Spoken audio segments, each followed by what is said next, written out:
জমকালো আলো, উপচে পড়া গ্যালারি আর কোটি কোটি মানুষের উন্মাদনা। বিশ্বকাপ ফুটবল কিংবা বড় কোনো কনসার্ট মানেই এক অন্যরকম রোমাঞ্চ।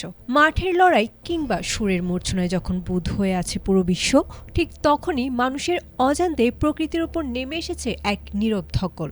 মানুষ আনন্দ উদযাপন করছে ঠিকই, কিন্তু এই চোখ ধাঁধানো আয়োজনের আড়ালে বৈশ্বিক জলবায়ু যে কতটা বড় ঝুঁকিতে পড়ছে তা হয়তো অনেকেরই ভাবনার বাইরে।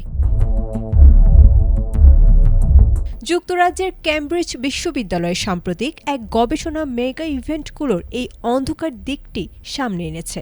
অবাক করা তথ্য হলো, স্টেডিয়ামের আলোকসজ্জা বা অভ্যন্তরীণ ব্যবস্থাপনার চেয়েও বড় বিপর্যয় ডেকে আনছে দর্শকদের যাতায়াত ব্যবস্থা।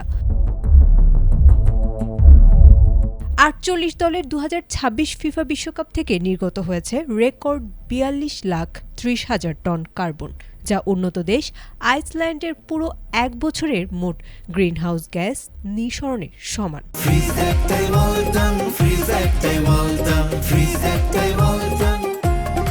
এই বিপুল দূষণের প্রায় ৮২% এসেছে দর্শকদের আসা যাওয়া থেকে, যার মধ্যে সিংহভাগই দূরপাল্লার বিমান ভ্রমণ।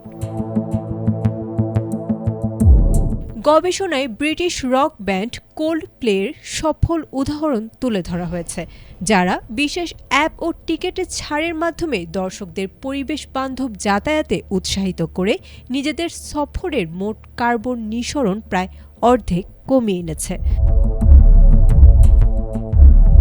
বিশেষজ্ঞরা বলছেন, শুধু লোক দেখানো বনায়ন বা অফসেট প্রকল্প দিয়ে এই ক্ষতিপূরণ করা সম্ভব নয়। এখন সময় এসেছে পরিবেশ বান্ধব পরিবহনে টিকেটে সরাসরি ছাড়, রেল ভ্রমণে বিশেষ প্রণোদনা এবং কম বিমান ভ্রমণের প্রয়োজন হয় এমন যৌথ ভেন্যু নির্বাচন করার। তাই বলা যায়, ক্রীড়া ও সংস্কৃতির বিশ্বমঞ্চকে বাঁচাতে আয়োজকদের এখন শুধু মাঠের খেলাই নয়, পরোক্ষ দূষণের দায়ও সমানভাবে কাঁধে নিতে হবে। Desk report, ATN Bangla.